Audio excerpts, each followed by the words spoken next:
Tonight I go head to head with Getachew Reda on his new alliance with former arch nemesis Abiy Ahmed and whether Ethiopia and Eritrea are on the brink of another war. ጤና ይስጥልን።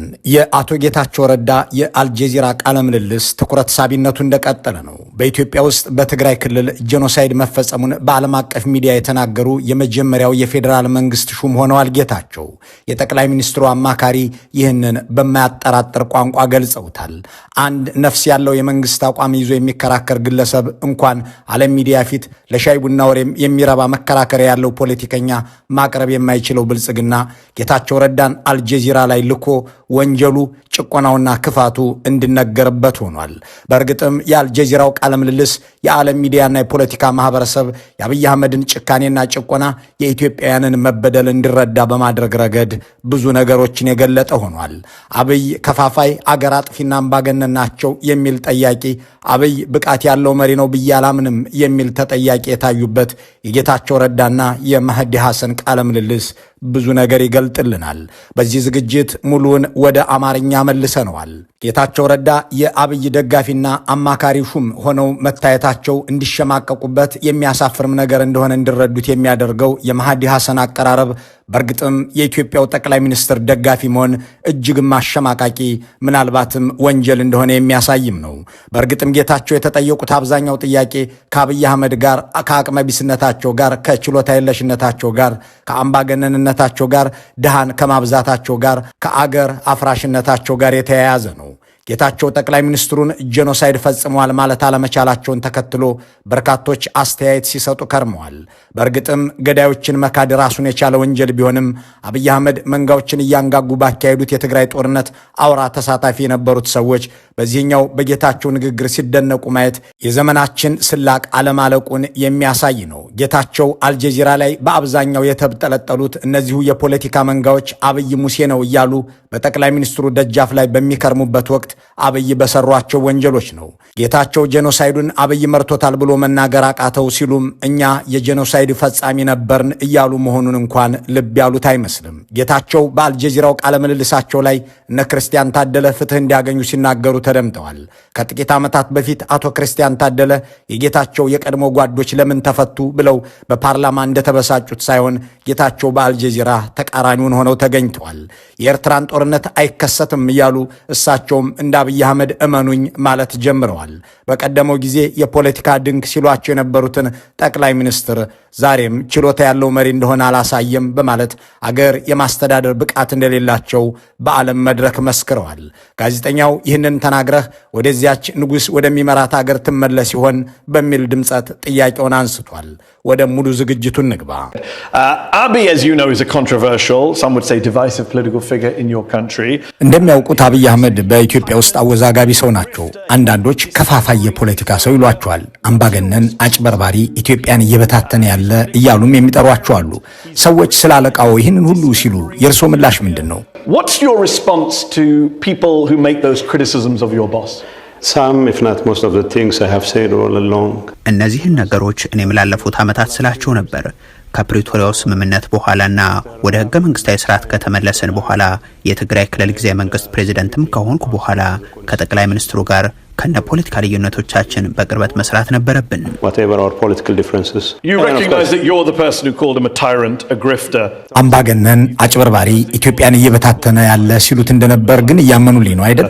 Dismembering Ethiopia. And more. ከዛም በላይ ብየዋለሁ።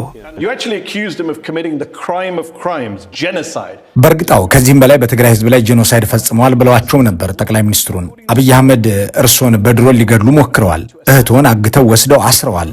ዛሬ እህቶ ከዚህ አጋቿና አሳሪዋ ጋር እርሶን ቁጭ ብለው ሲሰሩ ስትመለከቱ ምን ትላለች? How does your sister feel about you working with the people who abducted her? Must make for an awkward family dinner. My sister would feel እህቴ ያለፈችበት ህመም ሁሉ ይሰማኛል። ግን ደግሞ እህቴም ሆነ ሌሎች ሰዎች እንዲህ ያለ ስቃይ ይበቃቸዋል ማለት ደግሞ የተገባ ይመስለኛል። You fell out with your old party, the Tigrayan People's Liberation Front, the TPLF. ድርጅቶ ህወሓት አባረሩት። ከዚያ አብይ አህመድ ጋር ገቡ። ሌላ አማራጭ አልታየዎትም? ከናንተ ጋር ብቻ በቃኝ ብለው በቀጥታ አብይ ጋር Join the other side. You could have just said, you know what? I'm done with all of you. Yeah, one of the things I knew I had to do was to make sure that my erstwhile friends, my comrades, አዎ እኔና የቀድሞ ጓደኞችና ጓዶቼ በፈጸምነው የአመራር ውድቀት የትግራይ ህዝብ ዋጋ ከፍሏል። እንዲህ ያለው የሁሉንም መቆጣጠር አካሄድ ከዚህ በላይ ሊፈቀድልን አይገባም። እድሉ ሲገኝ ለትግራይ ህዝብ ጥቅም ሲባል ከፌደራል መንግስቱ ጋር አብሬ መስራት ነበረብኝ። Hold on, Getachew, you're working with the federal government that you spent years calling war criminals. ቆይ ጌታቸው፣ አሁን እርሶ እየሰሩ ያሉት ለአመታት የጦር ወንጀለኛና ጄኖሳይዳል እያሉ ይጠሯቸው ከነበሩት አብይ አህመድ ጋር ነው። አሁንም በዚያው አቋመውት ላይ ነው ወይስ ለአብይ ስለሚሰሩ እነዚህን ነገሮች እንዳልተፈጠሩ ትተዋቸዋል? Do you stand by those genocide accusations or have you walked them back now that you work for it? Whatever the superlatives there, I know all kinds of crimes were committed in Tigray. አጋንኝ የገለጹት ነገር እንዳለ ሆኖ ሁሉም አይነት ወንጀሎች በትግራይ ተፈጽመዋል። Did Abiy Ahmed carry out a genocide? አብይ አህመድ ጄኖሳይዱን ፈጽመውታል ወይ? I will tell you this as a lawyer. ይህንን የምነግርህ እንደ ህግ ባለሙያ ነው። ይህንን ወይንም ያንን የፈጸመው እንትና ነው ልልህ ግን አልችልም። Were you not a lawyer in 2021 when you said Abiy Ahmed has carried out a genocidal campaign? በ2013 አብይ አህመድ ጄኖሳይድ ፈጽመዋል ብለው ሲናገሩ ያኔ የህግ ባለሙያ አልነበሩም እንዴ? ያኔ እኮ አብይ አህመድ ጄኖሳይድ በትግራይ ላይ ፈጽመዋል ሲሉን ነበር። I was a lawyer when you said Abiy committed genocide on the people of Tigray. I was a lawyer. ያኔም የህግ ባለሙያ ነኝ፣ ግን በተጋጋለና በመቶ ሺዎች በሚሞቱበት ጦርነት ላይ ነበርኩ። Was it a genocide or not? ስለዚህ ጄኖሳይድ ተፈጽሟል አልተፈጸመም? Committed in Tigray. በትግራይ ውስጥ ጄኖሳይድ ተፈጽሟል ብዬ አምናለሁ። By Abiy Ahmed. እኮ በአብይ አህመድ I have to be responsible. አሁን ለምናገራቸው ቃላት መጠንቀቅ አለብኝ። So you weren't responsible. ከዚህ በፊት የማይጠነቀቁ ነበሩ ማለት ነው? Ready to stand by. አሁን በአቋሜ ለመገኘት ዝግጁ ነኝ። Just to clarify for the audience watching, you still believe it was a genocide? ቆይ ግራ ገባኝ። ተመልካቾቼ ግልጽ ይሁንላችሁ። ጄኖሳይድ እንደተፈጸመ ያምናሉ፣ ግን አብይ ፈጽሞታል ብለው መናገር አይፈልጉም። እንደዛ ነው እያሉ ያሉት? You still believe it was a genocide, Yes. but you're not willing to አዎ። say he did it was a genocide that just happened by itself. ታዲያ ጄኖሳይዱ ዝም ብሎ በራሱ ጊዜ ተፈጠረ? No, there were so many actors involved. አይደለም፣ በጦርነቱ በርካታ ተዋናያን ነበሩ። Was he one of them? እና እኮ አብይ አንዱ ነው። በትግራይ የተካሄደውን ጦርነት የመራው እኮ ጠቅላይ ሚኒስትር አብይ አህመድ ነው። Led by Prime Minister Abiy Ahmed himself. So he led the genocide. ስለዚህ ጄኖሳይዱን መርተውታላ። በዚህ ደረጃ ነጥለን መጥራት አያስፈልገንም። He led the war. That's why we invited you here to find out your ነጥለን መጥራት አለብን እንጂ እሳቸው እኮ ናቸው ጦርነቱን የመሩት፣ በደንብ መርተውታል። እዚህ የጋበዝኖት እኮ ይህንን በማስመልከት ሐሳቡን እንዲናገሩ ነው። He led the war. He led the So war. I will give him And it the was a opportunity genocide. to defend himself in public. ራሱ ጠቅላይ ሚኒስትሩ ራሱን በፍርድ ቤትም ሆነ በአደባባይ የመከላከል መብቱን ተውለታለሁ። So you're right, there were well-documented war crimes committed by the federal government, by Eritrean troops, by Yes. Amhara militias, but human rights organizations in the United Nations... የጦር ወንጀል፣ የዘር ማጽዳትና ጄኖሳይድ በፌዴራል መንግስቱ በኤርትራ ሰራዊትና በአማራ ሚሊሻዎች ተፈጽሟል ብለው ሲናገሩ ነበር። በትግራይ ኃይሎች በኩልም በመቶዎች የሚቆጠሩ ሰዎች ስለመገደላቸው በሰብአዊ መብት ተቋማት ተሰንዷል። እነዚህን እርስዎ በወቅቱ ድራማና ፈጠራ ናቸው ይሏቸው ነበር። ዛሬ እነዚያ የጦር ወንጀሎች መፈጸማቸውን ያምናሉ? I was in line. By your forces. I was making a statement defending. ስንናገርና ስንከላከል የነበረው ውሳኔዎቻችንን ነው። በሲቪሎች ላይ ስርዓታዊ ጥቃት እንዲፈጸም አልወሰንም፣ ግን ለተፈጠሩ ችግሮች ሁሉ በዓለም አቀፍ ፍርድ ቤት ለመዳኘት ዝግጁ ነን ስንል ነበር። አሁን ዞር በየሳዩም እዚህም እዛም ሲቪሎች ኢላማ ተደርገው ነበር። Accountable to any international tribunal. One man said he counted 55 corpses as he escaped from his town in northern Ethiopia. አንድ በሰሜን ኢትዮጵያ ያለ ሰው በአንድ ቦታ ላይ 55 አስከሬን ቆጥሬያለሁ፣ ያመለጥኩትም በተደረደሩ አስከሬኖች ላይ ተረማምጄ ነው ብሏል። ሌላው ደግሞ 20 ሰዎች አጠገቤ ሲገደሉ አይቻለሁ ብሏል። ሌላ ሰው ደግሞ ቤት ለቤት የትግራይ ታጣቂዎች ሲሉ ነበር ያላለ። ይህ ሁሉ የሆነው በእርስዎ ኃላፊነትም ነው? Well, to say that it happened under my watch. ይህ ሁሉ የሆነው በእኔ ኃላፊነት ነው ማለት ትንሽ ማጋነን ነው። በእርግጥ ስናገር የነበረው ሲቪሎች ላይ ጥቃት እንዲሰነዘር አልወሰንም ነው። አሁንም የማረጋግጥልህ እሱን ነው። በአንዳንድ ወታደራዊ ኃላፊዎች የተፈጸሙ የሲቪሎች ጥቃቶች ቢኖሩ እኔም የድርሻ ኃላፊነቱን ወስዳለሁ። I'd be more than glad to assume my fair share of responsibility. Assume my fair share of responsibility. To be fair, you recently exposed an internal TPLF investigation that accuses 231 of your former leaders and affiliates of crimes, including human trafficking. በቅርቡ በህወሓት ውስጥ የተካሄደን አንድ የውስጥ ምርመራ ሰነድ ሾልኮ እንዲወጣ አድርገውታል። የምርመራ ሰነዱ 231 የቀድሞ ባልደረቦችን ስም ዝርዝር የያዘ በህገወጥ የሰው ዝውውር፣ በእገታ፣ በወርቅና ጦር መሳሪያ ዝውውር መሳተፋቸውን የሚያሳይ ነው። ይህንን እርስዎ ለቀቁት። የገረመኝ ነገር የእርስዎ ስም ከእነዚሁ ከ231 ሰዎች ውስጥ የለም። እርስዎ እዚህ ወንጀል ውስጥ እንዳልነበሩበት በምን እናውቃለን? እውነት ለመናገር እኔ በእነዚህ ወንጀሎች ላይ አልተሳተፍኩም።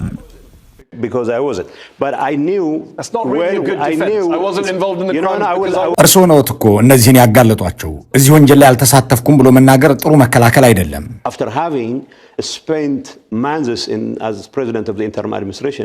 እኔ ወንጀል ላይ አልተሳተፍኩም፣ የለውበትም። እኔ ፕሬዚደንት ከሆንኩ በኋላ እንዲህ ያሉ ነገሮች እንደነበሩ አውቃለሁ።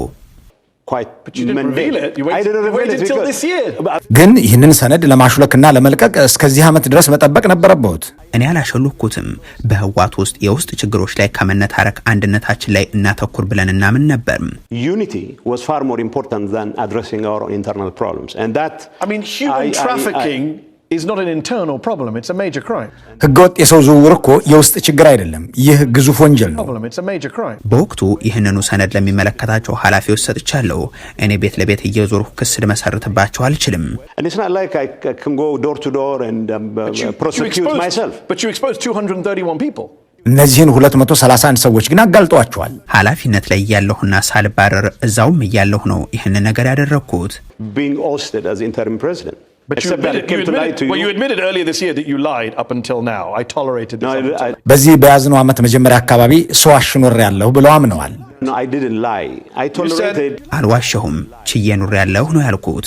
Earlier this year, it is enough that I lied up to now and I tolerated up to now. Those are your words. ያሉትንም አላንብብልዎት። እስከ ዛሬ የዋሸሁት ይበቃኛል፣ እስካሁን ችያለሁ ነው ያሉት። እና ስለ መዋሸት የተናገሩትንም እየዋሹኝ ነው። እነዚህ እኮ ከእርሶ አንደበት የወጡ ቃላት ናቸው። must have overstated their case. የተረጎመልህ ሰው በጣም ለጥጦታል። What would you say to someone in this audience who says you exposed 231 people in your party for committing crimes? Conveniently, none of the 231 were you. እስኪ ቆይ ከእነዚህ ተመልካቾች መካከል አንዱ 231 ሰዎችን ወንጀል ሰርተዋል ብለው አጋልጠዋል። ከነዚህ ከ231 ሰዎች መካከል የእርሶ ስም የለም፣ ምንድነው ነገሩ ቢሎት ምን ይላሉ? የሌለሁበትማ ስለሌለሁበት ነዋ። በዚህ ደረጃ ቀላል ነው። Okay. The Pretoria Agreement, the peace deal that you negotiated, signed in 2022, that pledged justice for millions of people.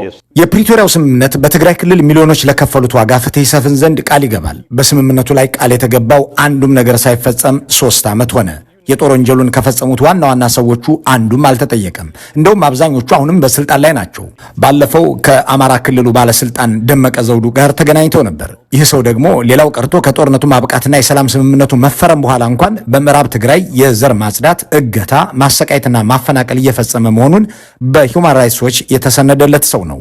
እንዲህ ካሉ መሬቱን ከነጠቁ ሰዎች ጋር እየተገናኙ የትግራይ ህዝብ ለእኔ እየሰሩልኝ ነው ብሎ የሚያምንበት ምክንያት ምን ያለ ይመስሎታል? One of the men who is responsible for them having lost their land. Is that unheard of elsewhere? ይህንን ቀውስ መፍታት አለብኝ ካልክ ከሚመለከታቸው ሰዎች ጋር መነጋገር ይኖርብሃል። በምዕራብ ትግራይ ያለው አስተዳደር የፌደራል መንግስቱ እንዲያፈርሰው ይፈልጋል ብዬ አምናለሁ። በምዕራብ ትግራይም ሆነ በሌሎች የትግራይ አካባቢዎች ያሉ የአማራ ኃይሎች መውጣት አለባቸው። የተፈናቀሉ ሰዎች እንዲመለሱ የሚያደርግ እድል ሲገኝ ከፌደራል መንግስቱ ጋርና ከሌሎችም ጋር እሰራለሁ። አሁን ኩራቴን ዋጥ ማድረግ አለብኝ። This is the problem, Getachew. You seem to change your tune. You have to change your tune. No, I have to swallow my pride. Not just swallow your pride, you're changing your very view of the world. This is what you said a year ago. No, I'm not This is what you said. Anyone. This is what you said a year ago. It would be very foolhardy for us to expect internally displaced persons. ከአንድ ዓመት በፊት ያሉትን ላስታውሶት። እነዚህን ሰዎች ያፈናቀሉ ኃይሎች ህዝባችን ተመልሶ እንዲገባ ይፈቅዳሉ ብለን አንጠብቅም ብለው ነበር። አሁን ቁጭ ብለው የታዩት ከነዚህ አፈናቃዮች ጋር ነው። You're sitting down with those people. ከፌደራል መንግስት ጋር ስምምነት ከገባንባቸው ነጥቦች አንዱ ይህ ነው። የትግራይ ጊዜያዊ መንግስት ፕሬዝዳንት በነበርኩበት ጊዜ በዛ ያለው የአማራ ክልል አስተዳደር ይፈርሳል፣ የፌደራል መንግስት የጸጥታ ኃይሎች አካባቢውን ይቆጣጠራሉ፣ የሚሊሻና ከጦርነቱ በፊት የነበሩ የፖሊስ ጽሕፈት ቤቶችም ይኖራሉ የሚል ነበር። ይህ አቋም አሁንም አልተቀየረም። ደመቀ ዘውዱ የዛ አካባቢ አስተዳደር ሊሆን አይችልም፣ ግን ተፈናቃዮች እንዲመለሱ ከእንደሱ ካሉ ሰዎች ጋር መስራት አለብኝ። Continue to work with people like him. Many Tigrayans, you know this, see you as a traitor. Thousands of people in ብዙ የትግራይ ሰዎች እርሶን እንደ ካህዲ ቆጥሮታል። በሺ የሚቆጠሩ የትግራይ ወጣቶች የእርሶን ጥሪ ሰምተው ዝመት ማለትዎትን ሰምተው ጦር ሜዳ ገብተው ሞተዋል። አሁን የዚያ ጦርነት ሰለባዎች እርሶን ክደውን የዚህ ሁሉ ጦርነትና መከራችን መሐንዲስ ወደ ሆኑት አብይ አህመድ ሄዱ ብለው ለሚያስቡ ተጋሩ ምን ይሏቸዋል? እዚህ ጋር ሁለት ነገር አለ። ተጋሩ ራሳቸውን ለመከላከል እንዲዘምቱ መጥራት የተገቢ ነበር፣ ግን አመራሩ ሙሉ በሙሉ ወድቋል። የራሴን ድርሻ ወስዳለሁ። አሁን እያደረኩ ያለሁትም ንስሐ መግባት ብቻ ሳይሆን የሰራናቸው ስህተቶችና የፈጸምናቸው የተሳሳቱ ስሌቶች በድጋሚ እንዳይከሰቱ አቅሜ በፈቀደ መጠን መስራት ነው። That could have been avoided if we were insightful enough as the leaders. Doesn't happen again.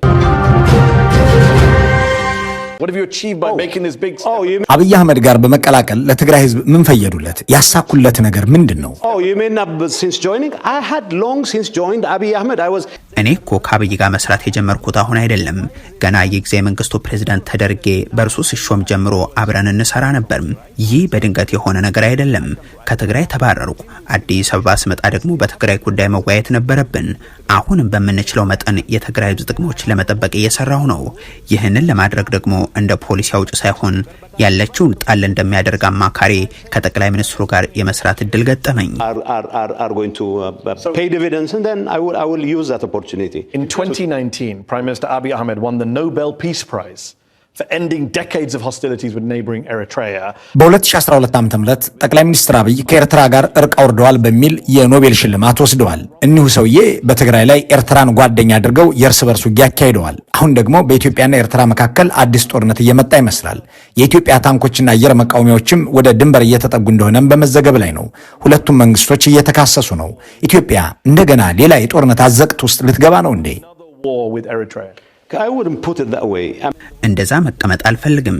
ኢትዮጵያ የባህር በር ያስፈልገኛል አለች ሲባል አሰብን መቆጣጠር ፈልጋለሁ አለች ከሚለው ጋር እየተምታታ ነው። የኤርትራ ሉዓላዊነትን ከሚገዳደር ነገር ጋር በተገናኘ የተባለ ነገር የለም። Are you saying that the claims of the Ethiopian government led by Abiy saying we want access to that Red Sea port that's in Eritrea, you're saying that won't lead to war? እያሉኝ ያሉት በአብይ አህመድ የሚመራው መንግስት የባህር በር ፈልጋለሁ ሲል ከኤርትራ ጋር ውጊያ እገባለሁ እያለ አይደለም ነው? That's in Eritrea, you're saying that won't lead to war? No. What I'm saying is I don't expect that to lead to war. እያልኩ ያለሁት ወደ ጦርነት የሚያስገባ ነገር የለም ነው። Abiy on the one hand has said he wants peace. He says he wants to avoid conflict. On the other, he's vowed to, quote, correct this historic error of the seaport and said, quote, I am 1,000,000% sure Ethiopia will not remain landlocked. ጠቅላይ ሚኒስትር አብይ ግን አንዴ ጦርነት አልፈልግም ሰላም እፈልጋለሁ ይሉና አንዴ ደግሞ 1,000,000% እርግጠኛ ሆኜ የምነግራችሁ ኢትዮጵያ የባህር ባለቤት ትሆናለች፣ ታሪክን እናረማለን ይላሉ። የመከላከያ ሚኒስቴር በቅርቡ መስዋዕት ከፍላችሁ የባህር በር ለማግኘት እንዳታቅማሙ ሲል ለሰራዊቱ ጥሪ አቅርቧል። እነዚህ ሁሉ እንዴት ስጋትን አያመለክቱም? President Isaias and Prime Minister Abiy will find it in their hearts to find a way. አብይና ኢሳያስ ይህንን ቀውስ ይፈቱታል ብዬ ከልብ አምናለሁ። እመነኝ፣ ያንን ነው የማምነው። To defuse the crisis, believe me. That's what I believe in. Because believe me, this show is not about belief. It's about facts. ይህ የእምነት ክህደት ጉዳይ አይደለም። ሐቅና ተጨባጭ ነገር ነው መነጋገር ያለብን። ማስረጃ ነው ማቅረብ የሚገባን። ጦርነት አይኖርም እያሉ በእርግጠኛነት እየተናገሩ ነው። ይህንን ለማለት ማስረጃ አለዎት? So you're saying there's no conflict. Everyone who's worried about conflict right now. I'll give you the facts. You know, I recently traveled to Afar region. ማስረጃ ልስጥህ። በቅርብ ወደ አፋር ክልል ሄጄ ነበር። ወደ ቡሬ በሚወስደው መንገድ በዛ ቦታ ላይ በኢትዮጵያ መንግስት የተገነባ የአስፓልት መንገድ አይቻለሁ። በዛ በኩል ደግሞ የኤርትራ መንግስትም አስፓልት እየሰራ ነው። ይህ በሁለቱም ወገን በቅርቡ የሚያልቅ ነገር ነው። እነዚህ ሁለት አካላት የሚፈጥሩት ህብረትን ማስቀረት አልችልም። Many would say this is not about a port. This is about expansionism by the Ethiopian government. ግን ሰዎች እየተጨነቁ ናቸው። የብዙዎች ጭንቀት ስለ ወደቡ አይደለም፣ ስለ ኢትዮጵያ መንግስት ተስፋፊነት ነው። አንዳንዶች አብይ አህመድ ቀይ ባህር ድንበራችን ነው ብለው እንደ ነገስታቱ ዘመን ምታ ነጋሪት ሊሉ ይችላሉ። ምክንያቱም እሳቸው የኢትዮጵያን ታላቅነት የመለሱ ብለው እልልታና ጭፈራ ማየት ይፈልጋሉ ይላሉ። እንዲህ ያለ አመለካከት ላላቸው ሰዎች ምን ይሏቸዋል? Ethiopia's greatness. What do you say to people who say that? Well, I said as much. ይህንን እኮ እኔም ብየዋለሁ። He was obsessed with Ethiopia's imperial past. You said he wants to restore Ethiopia's greatness. እንደውም እርሱ በነገስታቱ ታሪክ የሚመሰጥ ነው፣ ታላቋን ኢትዮጵያ መልሳለሁ ባይ ነው ብለው ነበር። አሁን ይህንን አያምኑበትም? Is that not what you believe anymore? Well, no. I mean, I don't have any problem with Abiy. እኔ የኢትዮጵያ ታላቅነት መንፈስ ከሚለው ጉዳይ ጋር ችግር የለብኝም። ምን አይነት ታላቅነት የሚለው እንዳለ ሆኖ እኔ እያልኩ ያለሁት አሁን ሰዎች የሚፈሩት ጦርነት በቅርቡ ከኤርትራ ጋር አይኖርም ነው። That sort of claim is not likely to lead to the kind of conflict people fear is going to happen anytime soon. When you said it in 2021, you said it would lead to conflict. በ2013 ግን አብይ ወደ ኤርትራ ውጊያ ይከፍታል ብለውን ነበር። I said he will take over Asmara. ያልኩት አስመራን ይቆጣጠራልም ነው። I understand that's what you're saying. My question is, does that mean you no longer think he's an imperialist warmonger? እሺ ያሉት ገብቶኛል። ጥያቄ አብይ አሁን ተስፋፊነት ያላቸው ሰው አይደሉም ነው? No, I think at this point in time he cares more about his image. አሁን ለግል ገጽታው የሚጨነቅ ይመስለኛል። በሀገር ውስጥ ፖለቲካዊ ጉዳዮች ላይ ማተኮርን የሚፈልግ ይመስለኛል። እንዲህ ባለ የተስፋፊነት አካሄድ ውስጥ በመገኘት ብዙዎች እንደሚያስቡት ራሱን አደጋ ውስጥ ይከታል ብዬ አላስብም። So I don't think he will risk many people being you. ብዙዎች ሲሉ እርሶን ጨምሮ ነው? Yeah. Well, in fact, I went beyond that he would take over Asmara. አዎ እኔማ እኮ ከዛም አልፌ አስመራን ይቆጣጠራል ብዬ ነበር። He hasn't taken over Asmara. So are you saying you were wrong? ስለዚህ ተሳስቼ ነበር እያሉ ነው? No, he hasn't taken Asmara. አስመራን አልያዘም እኮ። If war does break out with Eritrea, should Abiy give his Nobel Peace Prize back? ከኤርትራ ጋር ጦርነት ከተጀመረ አብይ የኖቤል ሽልማቱን መመለስ አለባቸው ብለው ያስባሉ? Well, he could. Okay. I'm not sure. ይችላል ግን እርግጠኛ አይደለሁም። Let's talk about Prime Minister Abiy Ahmed, a man who at first was heralded as a reformer. He got a peace prize. He was seen as a fresh leader after decades of oppressive TPLF-dominated rule, your former party. እስኪ ስለ አብይ አህመድ እንነጋገር። በመጀመሪያዎቹ አካባቢ የሪፎርም ሰው ይባልላቸው ስለነበሩት ኖቤል ስለተሸለሙት የቀድሞ ፓርቲው ህወሓት በአብዛኛው በተቆጣጠረው አገዛዝ ውስጥ አዲስ የመጡ አመራር ስለተባለላቸው አሁን ግን የሰው ልጅ ክብር በተዋረደበት አገር ስላሉት ስለ አብይ እንነጋገር። በአማራና ኦሮሚያ ክልሎች መንግስታቸው እየተዋጋ ነው። ጋዜጠኞችንና ፖለቲከኞችን እያሰረ ነው። የኢትዮጵያ ኢኮኖሚ ቀውስ ውስጥ ነው። ድህነት እያሻቀበ ነው። ይህንን ሁሉ ሲመለከቱ አብይ በአገር ውስጥ ጉዳይ አልሆነለትም ብለው መስማማት ይችላሉ? But surely on the domestic front, you could agree that it's not going so well for Abiy Ahmed on the domestic front. Bulldozing your way out of every crisis is not going to work. በማስፈራራት የምትፈታው ችግር የለም። የኔ ሚና በከፊል የትግራይ ችግርን ለመፍታት መጣር፣ በከፊል ደግሞ ጠቅላይ ሚኒስትሩን ማማከር ነው። As trying to give my piece of advice. What about all the opposition politicians and journalists who are being locked up? በእስር ቤት ውስጥ ለተቆለፈባቸው ጋዜጠኞችና ተቃዋሚዎችስ ምን ይላሉ? You used to be against that back in the day. Well, I'm still against any such move again. በተቃዋሚዎች ላይ እንዲህ ያለ ነገር እንዲደረግ ፍላጎት አይደለም። Well, you were an advisor to the Prime Minister. Have you asked him to release some of these journalists and politicians? ታዲያ ያሰሯቸውን ጋዜጠኞችና ፖለቲከኞች እንዲፈቱ አብይን መክረዋቸው ያውቃሉ? Well, you give me a list and I definitely will do that. የታሰሩ ሰዎችን ስም ዝርዝር ስጠኝና በእርግጠኝነት ሲያደርገው ታያለህ። እመነኝ። Believe me. I'll read to you from the Committee to Protect Journalists from August. Okay. Ethiopian journalists were abducted by masked men. 2 others were detained. We are alarmed by the abduction of Ethiopian newspaper editor Yonas Amare. ከነሐሴው የሲፒጄ ሪፖርት ላይ ላንብብልዎት። ዮናስ አማረ፣ ከድር መሐመድ፣ አብዱል ሰመድ መሐመድ ታፈነው ተወስደው የት እንደደረሱ አይታወቅም ይላል። መቀጠል ይችላሉ። እነዚህ ተለቀቁ? Should they be released? They should be released, yeah. አዎ ተለቀዋል። እኔ እነርሱ በምን እንደታሰሩ አላውቅም። የኮሙኒኬሽን ሚኒስትር ያለው ተመሳሳይ ጉዳዮችን እናገር ነበር። በጋዜጠኝነት ሙያ ላይ ተሰማርተው ሙያዊ ግዴታቸውን የሚወጡ ጋዜጠኞችን ማሰር ግን ተገቢ ነው ብዬ አላምንም። And I don't believe that detaining journalists for their professional.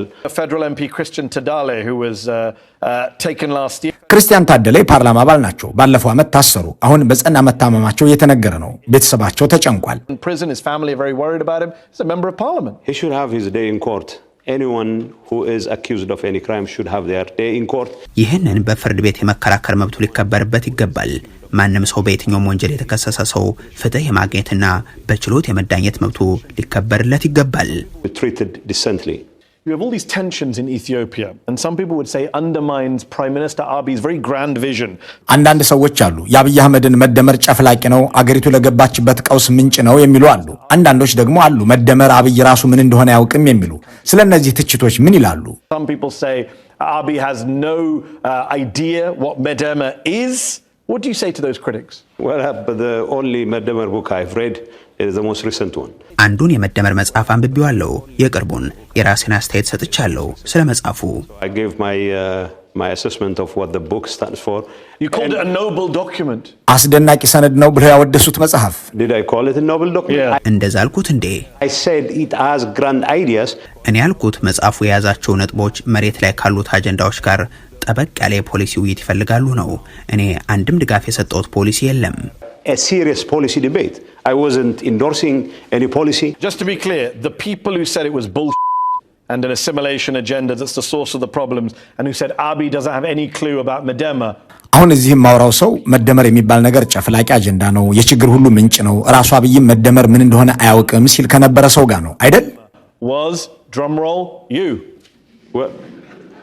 We're Meddemer. I mean, I'm talking about the only book I have read. እያወራሁ ያለሁትና አስተያየት የሰጠሁት ስላነበብኩት መጽሐፍ ብቻ ነው። And I commented on it. So why did you say in 2020 Abiy came up with Medema? He doesn't have any clue about Medema. ታዲያ እኔ በ2012 ዓ.ም አብይ ስለ መደመር ምንም አያውቅም ለምን አሉ? No, he had clue about Meddemer, but I didn't subscribe to what he said in the Meddemer back then. እንዴ ግንዛቤውም አለው። ያኔ መደመር የሚባለውን ሐሳብ አልገዛውም ነበርም። And I'm not. አሁን ግን ይህንን መደመር ወደውታል። No, I'm not even sure. እርግጠኛ አይደለሁም። Do you still think it's bullshit? አሁንም የማይረባ ነገር ነው ብለው ነው የሚያምኑት? No, I probably have matured enough the last 5 years. ያለፉት 5 ዓመታት ልምዴ እንዲህ ያሉ ጉዳዮች መውጣት እንዳለብኝ አስተምሮኛል። That people make and I once made. You're a reformed man. የተለወጡ ሰው ነዎት? I wouldn't say reformed, but I have grown up. ተለውጫለሁ ማለት አልችልም፣ ግን አድጌያለሁ። You've grown. አደጉ? When I interviewed you in 2016 for Al Jazeera, you were a government minister, as you mentioned.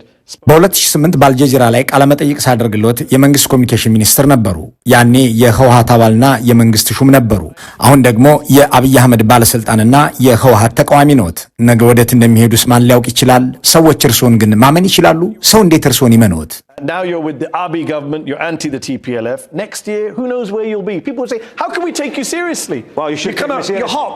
Because I will tell you this. Once what I contribute, whatever I can contribute to the betterment of the lives of the people of Tigray. ለትግራይ ህዝብ የሆነ ነገር አድርጌ ከሆነ ይህንን የተቀጃበረ አመራር ድጋሚ የተሳሳተ ነገር እንዳይፈጽም ለማድረግ ነው። Misguided leadership. ቆይ እሱ ይገባኛል። And then I'll be gone. ከዛ በኋላ ለቃለሁ። But gone where? To another party? ወዴት ነው የሚለቁት? እንደገና ወደ ሌላ ፓርቲ? No, probably to academia to አይደለም፣ ምናልባት ወደ መምህርነት ወይም ደግሞ መጽሐፍ ወደ መጽሐፍ እመነኝ። እኔ ስልጣን የምጓጓለት ነገር አይደለም።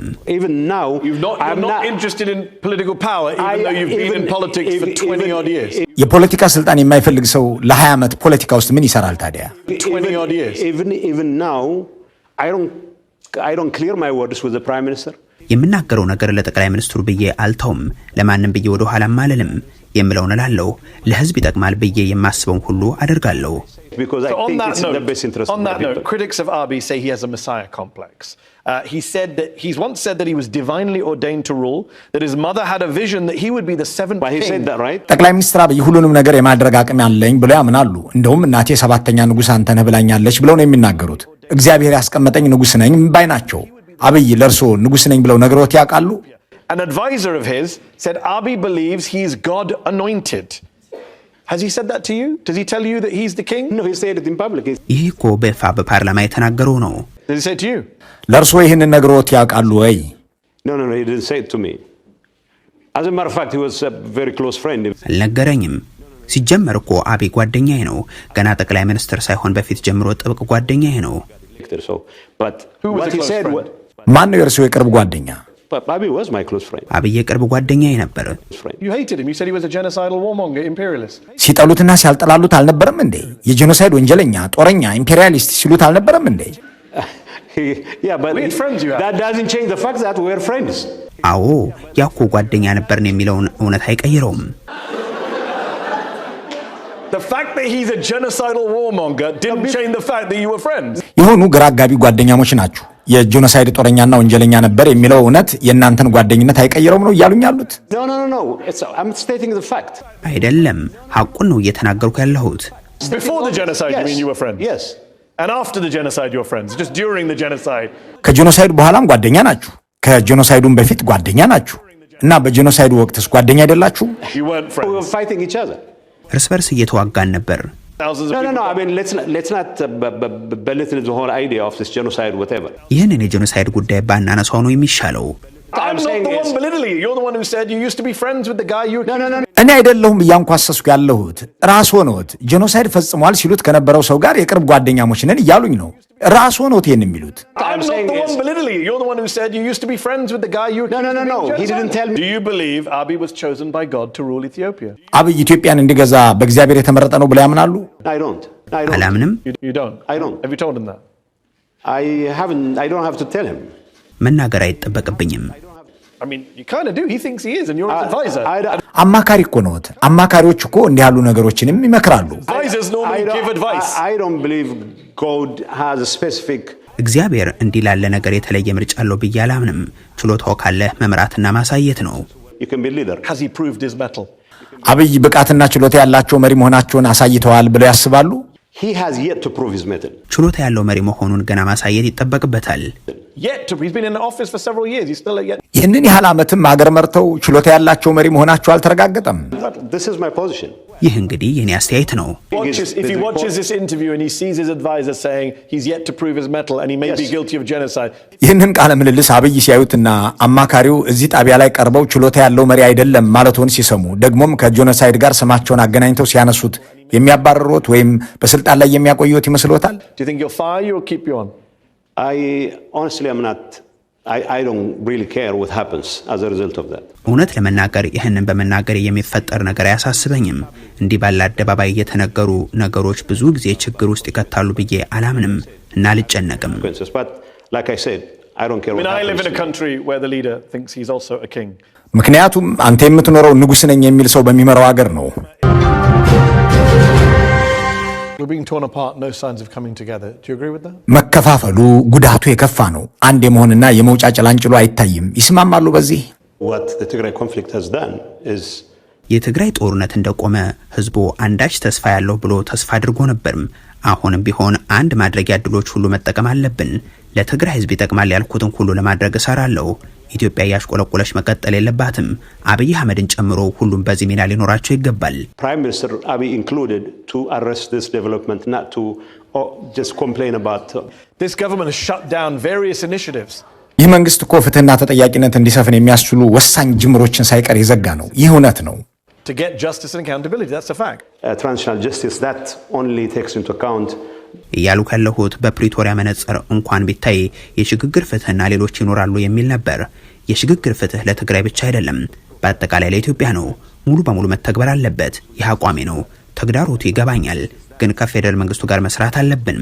There was an African Union Commission, there was a UN Commission. The Ethiopian government lobbied to have them shut down. የአፍሪካ ህብረት ኮሚሽን አቋቁሞ ነበር። የተባበሩት መንግስታት ኮሚሽን መስርቶ የተፈጸመውን ወንጀል ለመዳኘት ሲንቀሳቀስ የኢትዮጵያ መንግስት እየዞረ ሎቢ አድርጎ አዘግቶታል። Well, I cannot speak for the government because this happened. ለዚህ ጉዳይ መንግስትን ወክዬ አልናገርም። ይህ እንዳይሆን ስከራከር ነበርም። አሁን እያልኩ ያለሁት የተፈጸመውን ወንጀል የሚያጣራና ፍትህ የሚያሰፍን አንዳች ዓለም አቀፍ ተቋም ይኖር ነው። There needs to be an international component to the quest for justice. There was. And the guy you work for lobbied to shut it down. Okay, ነበረኩ። አሁን እርስዎ የሚሰሩለት ግለሰብ እንዲዘጋ ሎቢ አድርጎ አዘጉት። I'm not going to cry over spilt milk. What I'm saying is አሁን ላለፈው ክረምት ቤት ለመስራት አልጣጣርም። ዓለም አቀፍ ተቋም ያስፈልጋል። What are you calling for? What is that? Are you calling for an international tribunal, international investigation? እያሉ ያሉት ዓለም አቀፍ ፍርድ ቤት ነው? የሆነ ዓለም አቀፍ አጣሪ ነው? ምንድነው የሚሉት? What are you calling? I don't have the specifics, but yeah, some kind of tribunal. Yeah. አንድ የሆነ ነገር መጥራት ሊያቅተኝ ይችላል። ብቻ ግን የሆነ ዓለም አቀፍ ችሎት ነገር International actors. Is that your personal view or is that the government's view? ይህ የእርስዎ አቋም ነው የመንግስት? That's my view. I am an advisor. I'm not a policy maker. የኔ አስተያየት ነው። እኔ ፖሊሲ አውጪ አይደለሁም፣ አማካሪ እንጂ። በዚህ ጦርነት ላይ ዓለም አቀፍ ተዋናያን ስለተሳተፉ ዓለም አቀፍ ማጣራት ያሻል እያልኩ ነው። Involved international actors as well. Got shut down by the government you work. እርሱንም እርስዎ የሚያማክሩት መንግስት ዘጋው። የጠቅላይ ሚኒስትር አብይ አማካሪ የብልጽግና ከፍተኛ ሹም ሆኖ በአልጀዚራ ላይ በዓለም አቀፍ ሚዲያ የጄኖሳይድ ወንጀል መፈጸሙን በኢትዮጵያ ምድር ያመነ የመጀመሪያው ቃለ ምልልስ የተባለበት የአቶ ጌታቸው ረዳ ንግግር በአብዛኛው ይህንን ይመስላል። ትኩረት ያደረግነው ከጋዜጠኛው ጋር ያደረጉትን ቆይታ ብቻ ነው። ሌሎች የፕሮግራሙ ታዳሚያንና ፓናሊስቶች ያነሷቸውን ሐሳቦችና የሰነዘሯቸውን ጥያቄዎች በዚህ ዝግጅት አላካተትንም። መልካሙን ሁሉ በመመኘት በዚሁ እንሰናበታለን።